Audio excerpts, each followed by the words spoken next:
जिंदाबाद, नरेंद्र मोदी जिंदाबाद, भारत माता की, भारत माता की, वंदे वंदे, नरेंद्र मोदी जिंदाबाद, नरेंद्र मोदी जिंदाबाद। देश का बेटा कैसा हो, देश का नेता कैसा हो, हम सबों के बीच देश के यशस्वी प्रधानमंत्री, विश्व के सबसे लोकप्रिय नेता, सभी माताओं का बेटा, हम सभी बहनों का भाई, हम हजारों करोड़ों कार्यकर्ताओं का आदर्श, हम सभी का प्रधान सेवक मंच पर उपस्थित है। एक बार अपने जगह पर खड़े होकर जोरदार तालियों से उनका स्वागत करें। तालियां दूर तक जानी चाहिए, अपने स्थान पर खड़े हो जाएं। ये तालियां दूर तक जानी चाहिए, चंपारण की आवाज है। फिर से बोलिए, नरेंद्र मोदी जिंदाबाद, नरेंद्र मोदी जिंदाबाद। देश का नेता कैसा हो, देश का बेटा कैसा हो। इसी के साथ आज के इस कार्यक्रम की शुरुआत हम करेंगे। सबसे पहले हमारे विश्व के सबसे लोकप्रिय नेता, हमारे राष्ट्र पुरुष, देश के यशस्वी प्रधानमंत्री श्री नरेंद्र मोदी जी को बापू की कर्मभूमि मोतिहारी की इस पावन धरती पर मंच पर हमारे सांसद श्री राधा मोहन सिंह जी बापू की मूर्ति और अंग वस्त्र से उनका स्वागत करेंगे। जोरदार तालियां बजती रहनी चाहिए। बापू की मूर्ति और अंग वस्त्र से माननीय प्रधानमंत्री जी का चंपारण की ऐतिहासिक धरती पर सम्मान हो रहा है। तालियां बजती रहनी चाहिए, ये सम्मान का सिलसिला है, तालियां बजती रहनी चाहिए। हम गौरवान्वित हैं कि हमारे इस धरा पर पुनः प्रधानमंत्री जी का आगमन हुआ है। जोरदार तालियां बजनी चाहिए, तालियां बजती रहनी चाहिए। नरेंद्र मोदी जिंदाबाद, नरेंद्र मोदी जिंदाबाद। सम्मान की अगली कड़ी में मैं आग्रह करती हूं डॉक्टर संजय जायसवाल जी, आप हमारे देश के यशस्वी प्रधानमंत्री जी का स्वागत अंगवस्त्र और मोमेंटो देकर करेंगे। तालियां बजती रहनी चाहिए, ये चंपारण की ऐतिहासिक धरती से ये ताली आई है, ये कमजोर नहीं होनी चाहिए। नरेंद्र मोदी जिंदाबाद, नरेंद्र मोदी जिंदाबाद। सम्मान की अगली कड़ी में शिवहर की सांसद प्रत्याशी श्रीमती लवली आनंद जी, माननीय श्रीमती लवली आनंद जी प्रतीक चिन्ह और अंगवस्त्र देकर हमारे प्रधानमंत्री जी का स्वागत कर रही हैं। जोरदार तालियां बजती रहनी चाहिए। स्वागत की अगली कड़ी में वाल्मीकि नगर के सांसद सह प्रत्याशी श्री सुनील कुमार जी हमारे माननीय प्रधानमंत्री जी का अंगवस्त्र देकर स्वागत कर रहे हैं। एक बार जोरदार तालियों से अभिनंदन करें। नरेंद्र मोदी जिंदाबाद। स्वागत की अगली कड़ी में जिले के अध्यक्ष श्री प्रकाश अस्थाना जी प्रधानमंत्री जी का स्वागत अंगवस्त्र और मोमेंटो देकर करेंगे। एक बार जोरदार तालियां बजनी चाहिए। नरेंद्र मोदी जिंदाबाद, नरेंद्र मोदी जिंदाबाद। अब मैं आग्रह करती हूं सम्मान की अगली कड़ी में सभी मंचासीन महिलाएं आप आगे आएंगी और राम काज कीन्हे बिनो मोह कहा विश्राम, राम जी के प्रतीक चिन्ह को देकर मंच पर उपस्थित सभी महिलाएं हमारे प्रधानमंत्री जी का स्वागत कर रही हैं। ये नारी शक्ति की तरफ से ये स्वागत है।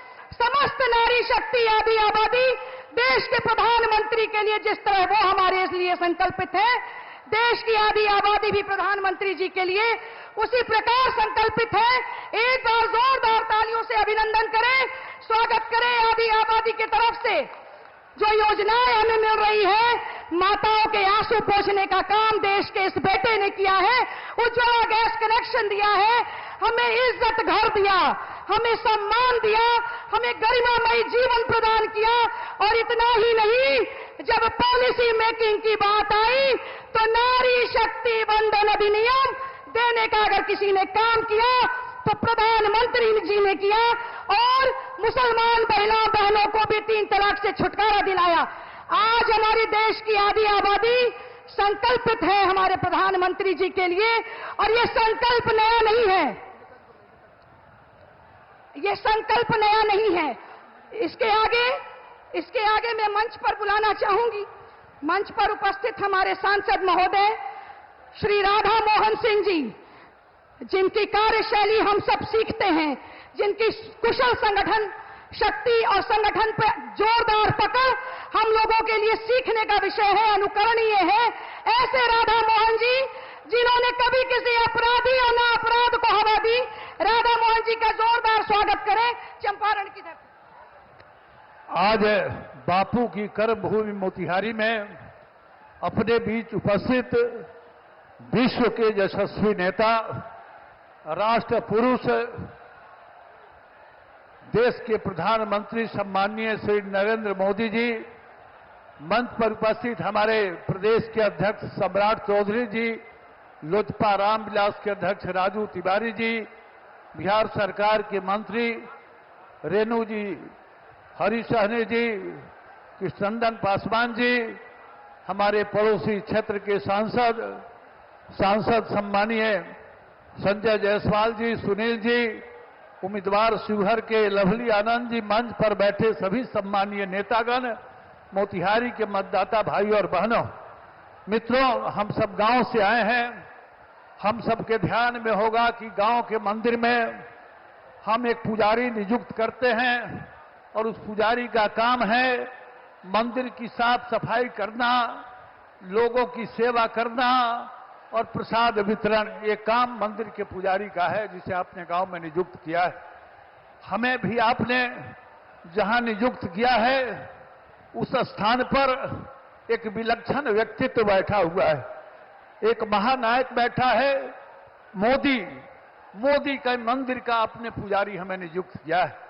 हम आपसे सवाल जरूर करना चाहेंगे कि क्या आपके मंदिर के पुजारी ने कोई गलती की तो उसके कारण मंदिर तोड़ते हैं? नहीं तोड़ते हैं। तो मुझे भी आप इस राष्ट्र पुरुष, राष्ट्र नायक, विलक्षण व्यक्तित्व मोदी मंदिर का पुजारी नियुक्त किया है, तो हमसे भी कोई गलती हुई हो तो उसे माफ करेंगे, और मोदी मंदिर को मजबूत बनाने के लिए 1 नंबर पर कमल, सबसे ऊपर कमल के सामने बटन दबाइए और मोदी को मजबूत बनाइए। इसी विनती के साथ मैं अपनी बात समाप्त करता हूं।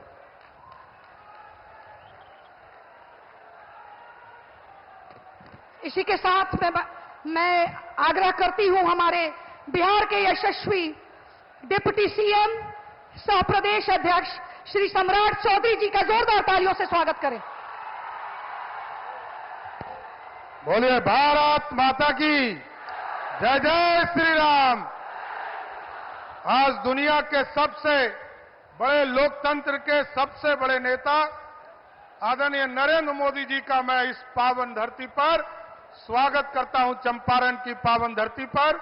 और इस मंच पर उपस्थित सभी हमारे जो उम्मीदवार हैं, आदरणीय राधा मोहन सिंह जी, आदरणीय डॉक्टर संजय जायसवाल जी, आदरणीय लवली आनंद जी, आदरणीय सुनील कुमार जी, और इस सम्मानित मंच, मैं सिर्फ ये कहना चाहता हूं कि आपने 70 वर्षों के आजादी के बाद 2014 में जब देश के यशस्वी प्रधानमंत्री आदरणीय नरेंद्र मोदी जी को बनाया, साथियों, ये 10 देश बदल रहा है, और देश मजबूती के साथ दुनिया में जिसका डंका बज रहा है। हम यही आग्रह करेंगे, जो कमिटमेंट पूरा आदरणीय प्रधानमंत्री जी ने किया है इस देश को विकास की ओर ले जाने का, देश को आगे गरीब कल्याण में आगे बढ़ाने का, हम यही आग्रह करेंगे आज चंपारण की पावन धरती पर कि एक एक वोट 25 तारीख को कमल छाप और तीर छाप के निशान पर देकर फिर से नरेंद्र मोदी की सरकार बनाने का काम कीजिएगा। बहुत बहुत धन्यवाद।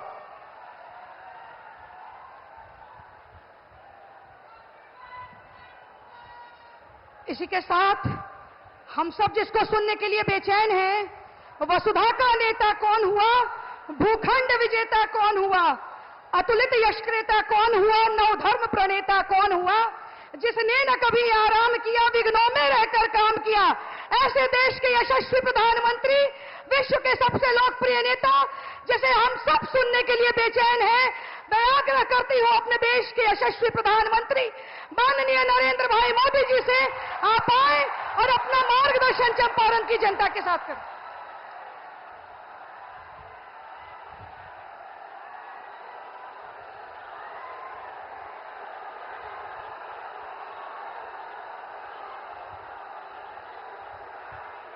भारत माता की, भारत माता की।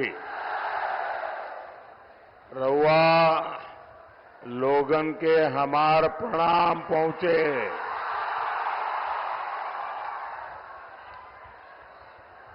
चंपारण की ये धरती प्रेरणा की धरती है। आपका ये स्नेह, आपका ये उत्साह, ये आशीर्वाद, ये दिखा रहा है कि छठे और सातवें चरण में देश में क्या होने वाला है।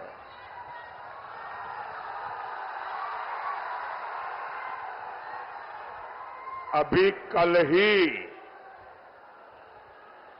पहले 5 चरण का चुनाव पूरा हुआ है। पहले चरण में इंडी गठबंधन पस्त हो गया था। इसके बाद के चरणों में इंडी गठबंधन ध्वस्त हुआ और अब कल जो 5वां चरण हुआ, इंडी गठबंधन पूरी तरह परास्त हो चुका है।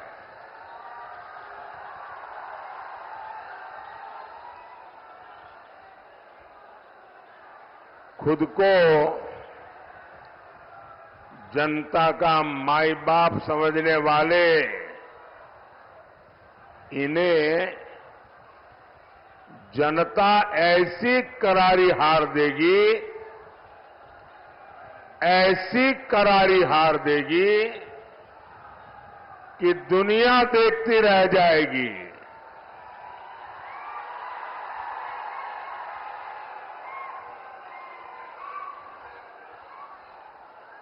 साथियों, 21वीं सदी का भारत इंडी गठबंधन के पापों के साथ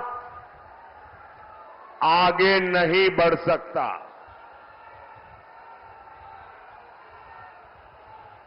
और इसलिए हर चुनाव में कांग्रेस, आरजेडी जैसे दलों पर जनता जोर का प्रहार कर रही है। 4 जून को इंडी वालों के इरादों पर सबसे बड़ा प्रहार होगा। ये प्रहार होगा देश में भ्रष्टाचार पर, ये प्रहार होगा तुष्टीकरण की राजनीति पर, ये प्रहार होगा टुकड़े टुकड़े गैंग पर, ये प्रहार होगा समाज को लड़ाने वाली गंदी सोच पर, ये प्रहार होगा सनातन को गाली देने वाली विकृत मानसिकता पर, ये प्रहार होगा अपराधी माफिया जंगल राज पर। ये प्रहार होगा महिला विरोधी मानसिकता पर। साथियों, यहां चंपारण में पूज्य बापू ने सत्याग्रह और स्वच्छाग्रह का प्रयोग किया था। आजादी के बाद इसी से प्रेरणा लेकर कांग्रेस को देश में सफाई के लिए आंदोलन करना चाहिए था। पूज्य बापू की स्वच्छता की जो अपेक्षा थी, देश में स्वच्छता एक संस्कार बनाकर बापू को सबसे बड़ी श्रद्धांजलि देने का उन लोगों को अवसर मिला था। लेकिन उन्होंने सत्ता में आने के पहले दिन ही बापू को पूरी तरह छोड़ दिया, बापू के विचारों को छोड़ दिया, बापू के आचारों को छोड़ दिया, बापू के आदर्शों को छोड़ दिया। और उन्होंने क्या किया? उन्होंने अपना सारा ध्यान सिर्फ और सिर्फ एक परिवार को आगे बढ़ाने पर जोर लगा दिया। कांग्रेस और उसके साथियों ने मिलकर देश के 60 साल बर्बाद कर दिए। 3-3, 4-4 पीढ़ियों का जीवन तबाह कर दिया। आजादी के 60-70 साल बाद जब आपने एक गरीब मां के बेटे को आपकी सेवा करने का अवसर दिया,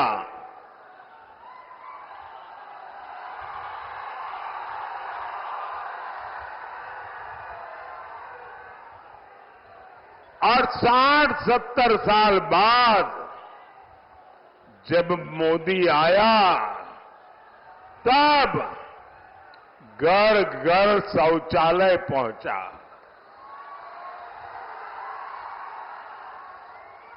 मैं गरीब मां का बेटा हूं, इसलिए मुझे पता है कि हमारे देश की महिलाओं को शौचालय जैसी सुविधा न होने से कैसे दिन काटना पड़ता था। या तो सुबह सूर्योदय के पहले जाओ, या तो सूरज ढलने तक इंतजार करो, और इसके कारण मेरी माताओं बहनों के शरीर के स्वास्थ्य पर बहुत ही गंभीर परिणाम होते थे। लेकिन उनको शौचालय की जरूरत गरीब को क्यों है, शौचालय की जरूरत मेरी मां बहन को क्यों है, इसकी समझ तक नहीं थी भाइयों।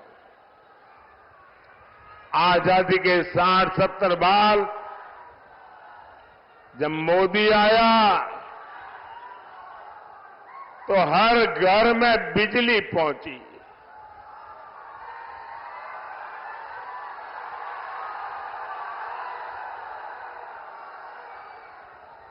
ये मोदी है जिसने हर घर में गैस पहुंचाने का बीड़ा उठाया। ये मोदी है जो हर घर तक नल से जल पहुंचाने के लिए दिन रात मेहनत कर रहा है। कांग्रेस और आरजेडी जैसे उसके साथियों ने आपको सिर्फ और सिर्फ तरसा कर रखा। गरीब और गरीब होता रहा।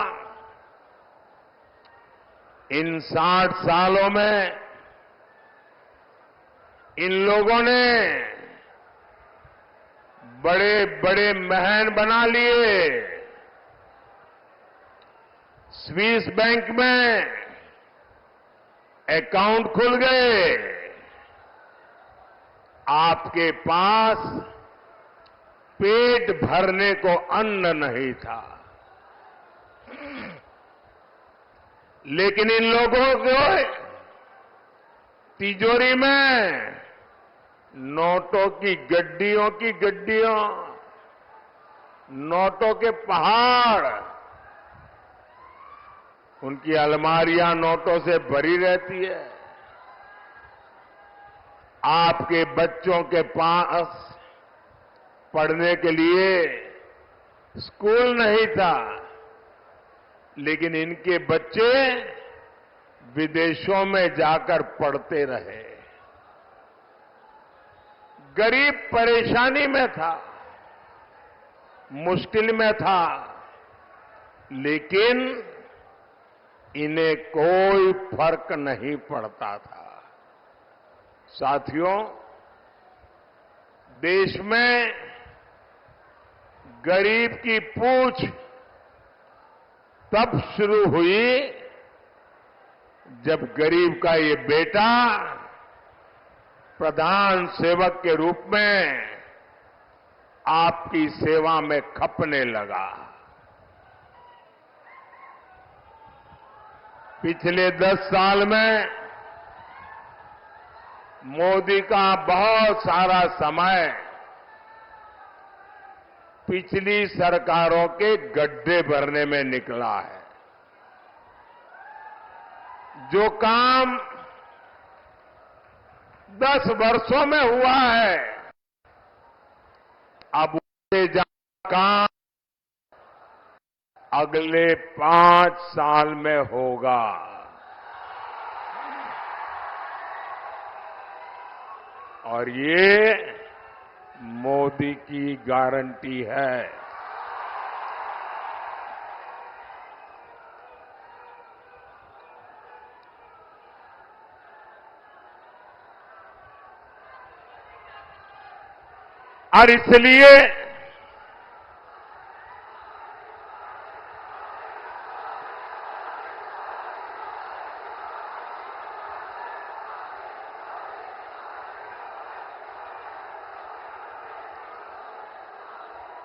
और इसलिए साथियों, मुझे केंद्र में एक बहुत मजबूत सरकार चाहिए।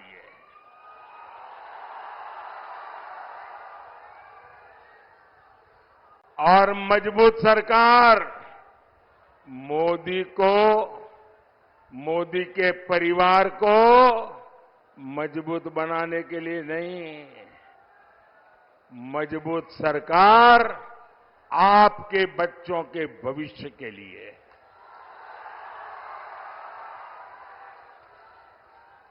मजबूत सरकार आपके सपनों को पूरा करने के लिए।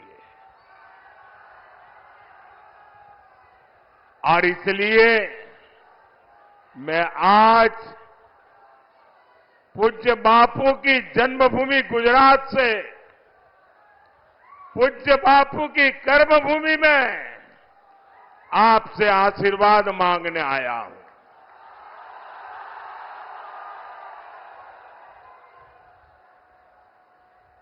साथियों, मैं हिंदुस्तान के कोने कोने में जा रहा हूं। जनता जनार्दन के दर्शन करने के लिए जा रहा हूं।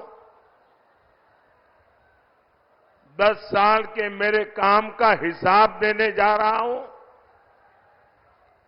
और जहां भी गया हूं, एक ही स्वर सुनाई दे रहा है।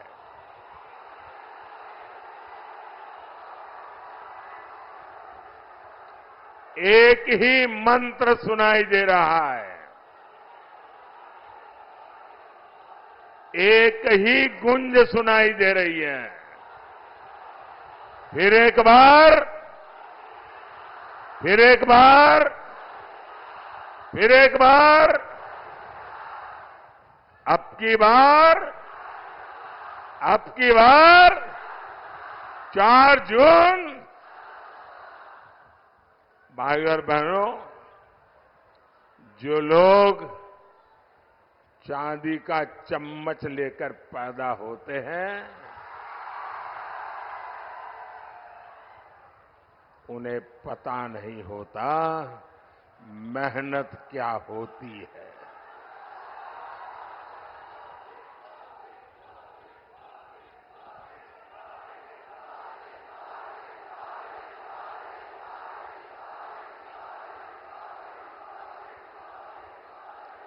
मैंने सुना है कि यहां कोई घूम घूम कर कह रहा है कि 4 जून के बाद मोदी को बेड रेस्ट होगा।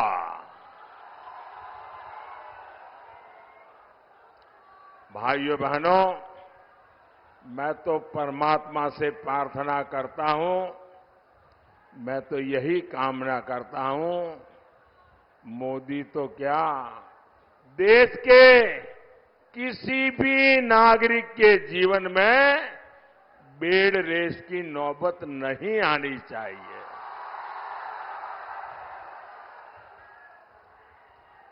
देश का हर नागरिक ऊर्जा से भरा हुआ हो, उत्सव भरी जिंदगी जीता हो, लेकिन जंगल राज के वारिस से और अपेक्षा भी क्या की जा सकती है। और ये सब ऐसे ही है। आपने देखा होगा कांग्रेस वाले क्या कहते हैं, मोदी तेरी कब्र खोदेगी, मोदी तेरी कब्र खोदेगी। इनका एक काउंटर पार्ट है उत्तर प्रदेश में, और उत्तर प्रदेश का शहजादा क्या कहता है, अब मोदी के आखिरी दिन बनारस में है, इसलिए उन्होंने बनारस में अंतिम गृह की व्यवस्था की है। साथियों, इस चुनाव में इन लोगों के पास मोदी को गाली देने के सिवाय कोई मुद्दा नहीं है। कोई कह रहा है कि मोदी की कब्र खोदेंगे, कोई कह रहा है मोदी को गाड़ देंगे। कांग्रेस के शहजादे मोदी की आंखों में आंसू देखना चाहते हैं।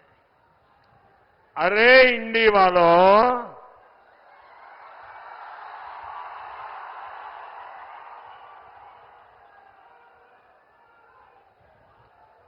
अपनी मनमानी से, आपकी इच्छा से अब देश नहीं चलता। इंडी वालों की आंखों में भले ही मोदी खटकता हो, लेकिन देश के लिए, देश के दिल में मोदी है। हर दिल में मोदी है, और हर दिल एक ही बात कह रहा है, फिर एक बार, फिर एक बार, फिर एक बार। भाइयों और बहनों, 4 जून को हार सामने देख इंडी गठबंधन वालों की बौखलाहट बढ़ती जा रही है। अब ये मोदी की योजनाओं पर सवाल उठा रहे हैं। मोदी गरीबों को मुफ्त राशन क्यों दे रहा है? भाइयों बहनों, इन्होंने हिंदुस्तान देखा ही नहीं है। मैं हिंदुस्तान के अनेक जिलों में रात्रि मुकाम करके आया हूं। मैंने हिंदुस्तान का कोना कोना छाना हुआ है और मैंने तय किया है कि गरीब के घर का चूल्हा कभी बुझने नहीं दूंगा।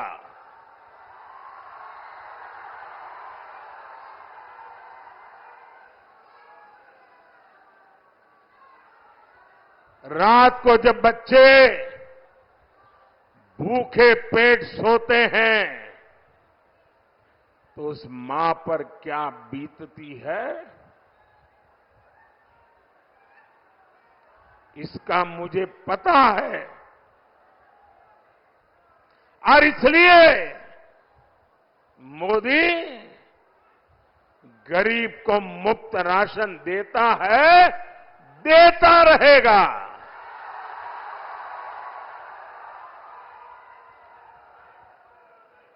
ये कहते हैं मोदी गरीब मां को पक्के घर क्यों दे रहा है?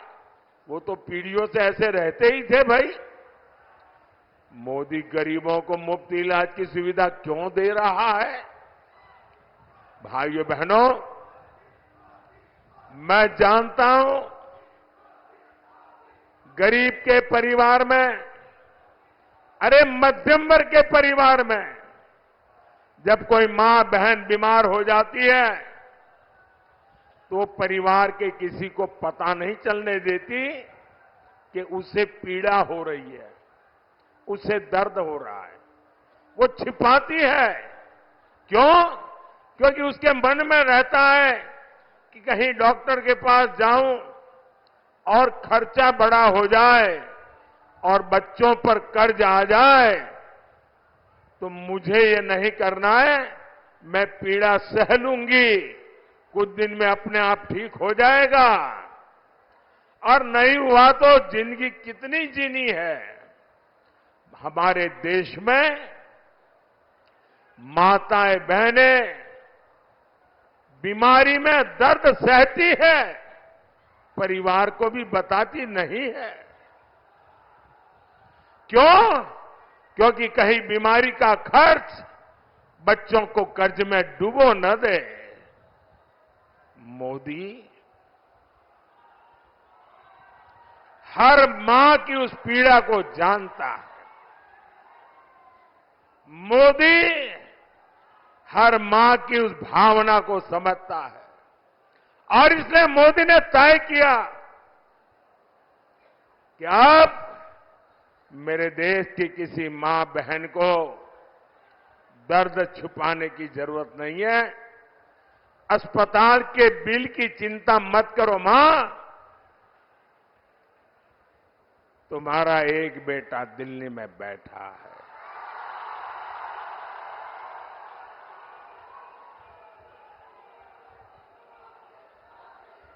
अब तुम्हारी बीमारी का खर्च ये तुम्हारा बेटा उठाएगा। अरे भाई, मोदी तो गरीब की सेवा के लिए ही तो पैदा हुआ है। मोदी गरीब के लिए ही तो काम करेगा। भाई और बहनों, जम्मू कश्मीर से आर्टिकल 370 हटाना हो, राम मंदिर का निर्माण हो,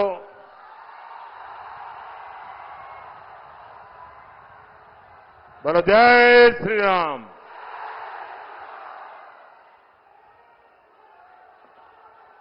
अब ये कैसे लोग हैं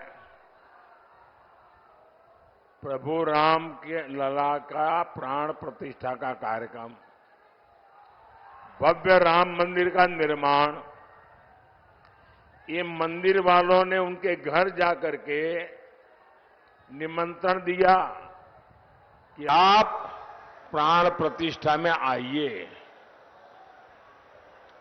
उन्होंने निमंत्रण ठुकरा दिया। राम लला के प्राण प्रतिष्ठा का निमंत्रण ठुकरा दिया।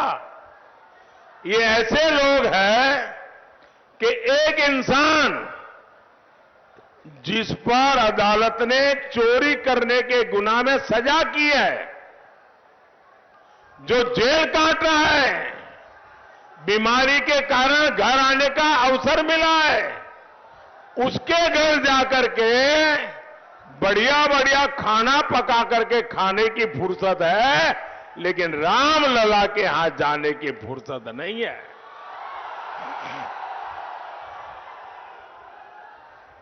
मोदी ने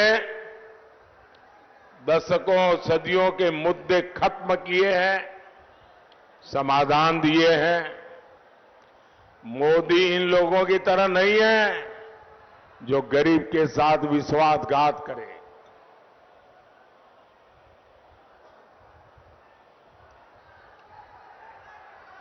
मैं तो जहां जाता हूं अपने काम का रिपोर्ट कार्ड देता हूं। मैं इंडी गठबंधन वालों से पूछता हूं, भैया बताओ, अरे तुम्हारा रिपोर्ट कार्ड क्या है? जो लोग नौकरी के बदले जमीन अपने नाम लिखवा ले, वो युवाओं के बारे में सोच सकते हैं क्या? वो युवाओं का भविष्य बना सकते हैं क्या? जिनके जंगल राज में सिर्फ बम बारूद और कट्टों का कारोबार फला फूला, जिनके जंगल राज में भूमाफियाई फले फूले, जिन्होंने बिहार को अपहरण और फिरौती की इंडस्ट्री दी, जो कभी बिहार बड़ा नहीं कर सकते। नीतीश जी ने जिस मेहनत से बिहार को उन स्थितियों से बाहर निकाला है, वो बहुत सराहनीय है। आज हमारे मित्र सुशील मोदी जी हमारे बीच नहीं है। इतिहास जब अवलोकन करेगा तो नीतीश जी और सुशील जी का नाम जंगल राज को समाप्त करने वालों में गिना जाएगा। साथियों, बिहार ने दशकों तक पलायन का दौर देखा है, लेकिन एनडीए सरकार के प्रयासों से अब पलायन रुक रहा है। बिहार के युवाओं को यहीं पर रोजगार के अवसर मिल रहे हैं।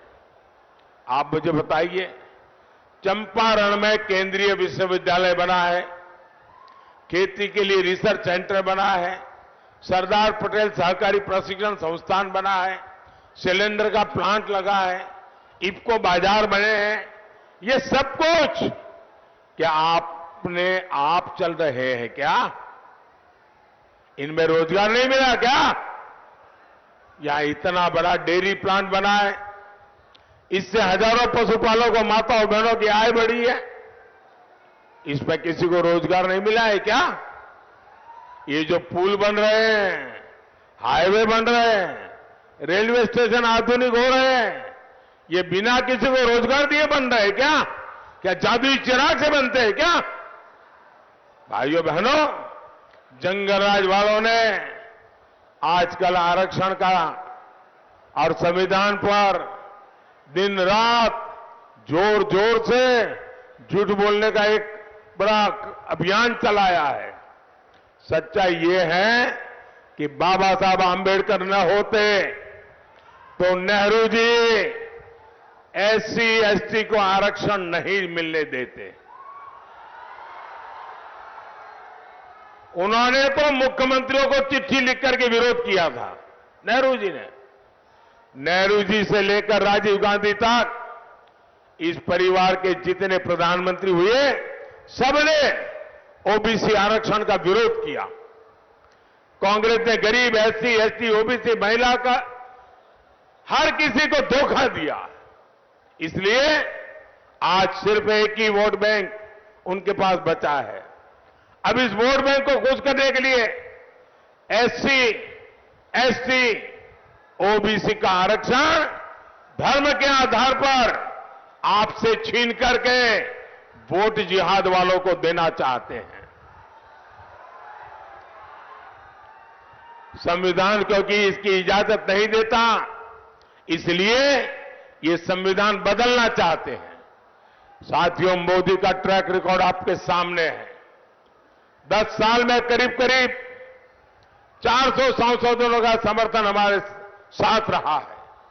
मोदी ने इसका उपयोग गरीब, दलित, पिछड़े, वंचित, उन्हें सशक्त करने के लिए किया है। एनडीए ने पहले दलित बेटे को और फिर हमारे देश की आदिवासी बेटी को संविधान का सर्वोच्च पद, राष्ट्रपति पद पर बिठाया।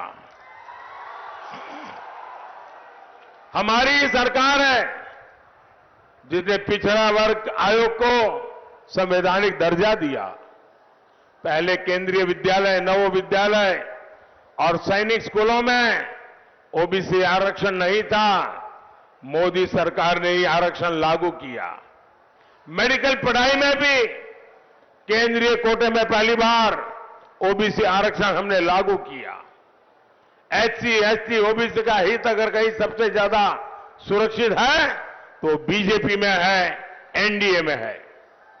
साथियों, सामाजिक न्याय की ऐसी हर गारंटी को पूरा करने के लिए आपको केंद्र में मोदी की मजबूत सरकार बनानी है। घर घर जाएंगे, घर घर जाएंगे, ज्यादा से ज्यादा मतदान कराएंगे, हर पोलिंग बूथ जीतेंगे। देखिए, पूर्वी चंपारण से श्रीमान राधा मोहन जी, पश्चिमी चंपारण से संजय जायसवाल जी, वाल्मीकि नगर से सुनील कुमार जी, शिवहर से बहन लवली आनंद जी को भारी मतों से विजयी बनाना है। मेरा एक और काम करिएगा, करेंगे? जरा हाथ ऊपर करके बताइए, करेंगे? ऐसे नहीं, पूरी ताकत से बताइए, करेंगे? यहां से जाने के बाद ज्यादा से ज्यादा घरों में जाइए, ज्यादा से ज्यादा परिवार में जाइए और जाकर के कहिएगा कि मोदी जी आए थे, मोदी जी ने परिवार के सबको राम राम कहा है। मेरा राम राम कह दोगे? हर घर में मेरा राम राम पहुंचा दोगे? बोलिए भारत माता की, भारत माता की, भारत माता की। बहुत बहुत धन्यवाद।